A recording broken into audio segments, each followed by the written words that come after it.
Hi guys, hope you are all doing well. Today we're going to be doing a demo, and in your notebook it talks about magnets and toothpicks. I didn't have toothpicks, so instead we're going to look at a beaker of rubber eraser caps. Okay, so just like the normal ones that would go on your table or on your pencil. Okay, and then a beaker of magnets. Okay, so I want you to make some observations about these two things. So what do you notice about them? Okay. So take a minute, make some observations. Okay. Now I want you to make a prediction. What do you think is going to happen when I pour each of these beakers out onto the table?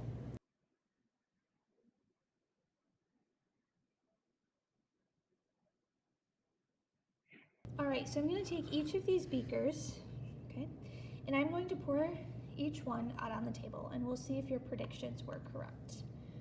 So here's the eraser caps.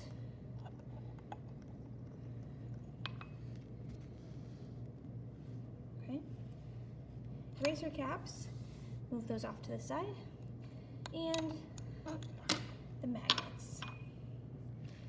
Now the magnets, you can see, still stuck together, okay? These eraser caps are kind of free moving and not stuck together.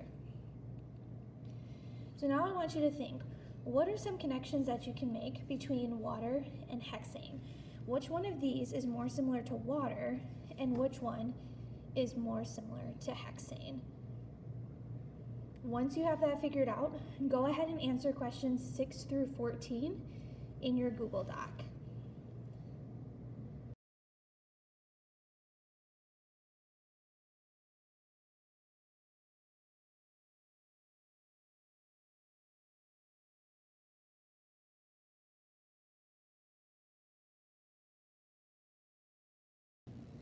Alright, so here we have two test tubes.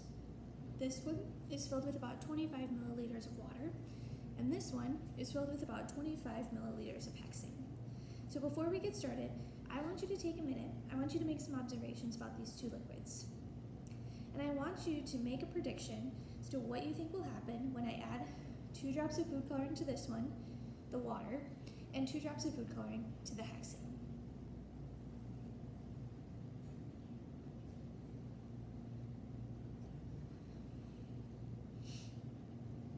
So we know from prior experience that when we add food coloring to water, it should mix evenly. Let's see if that's the case. 2 drops of food coloring. 1, 2. Okay. And we can start to see that the food coloring is mixing nicely with the water, okay, and spreading out pretty evenly, which is what we expected to happen, right? So while we're allowing the food coloring to completely mix with the water, let's see what happens when we add the same 2 drops of food coloring to hexane. So watch closely. 1, 2. So what we see happen here is that the food coloring sunk all the way to the bottom, did not mix with the hexane at all.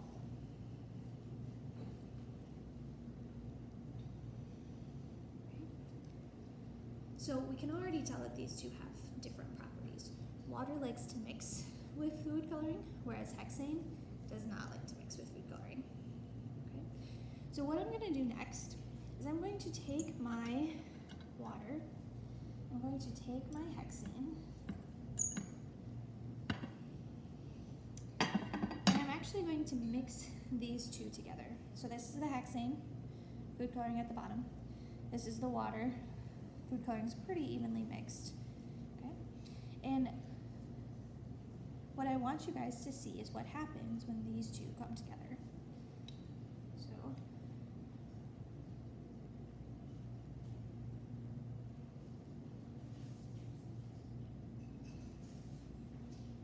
So what we see here is that the hexane kind of just floats on top of the water. Kind of like oil and water, where oil floats on top of water. It's the same idea. So they don't mix at all. You have your blue water layer and your clear hexane layer. So what I want you guys to do is, using these observations, I want you to take a few minutes and I want you to answer questions 15 through 17 in your doc.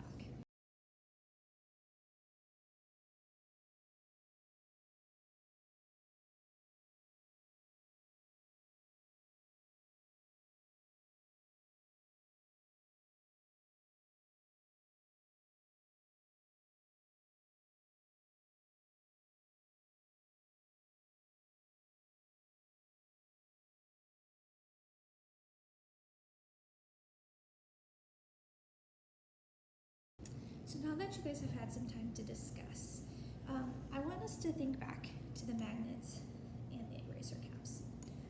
Which one of these is most similar to water? Yeah, the magnets. And the reason why is because water has this really cool property that it likes to mix well with things that are similar to it, and it also has these really strong intermolecular forces where the particles actually want to stick together. They're attracted to each other. Okay?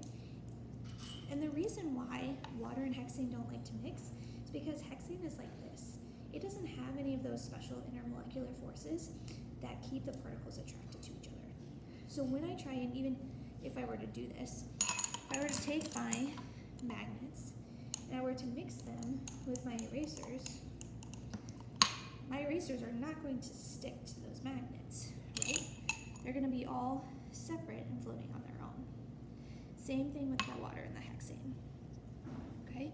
So the reason why the blue food coloring was able to mix with the water is because it has similar intermolecular forces to the water that hexane does not have. So because hexane doesn't have those intermolecular forces, it was not able to mix with the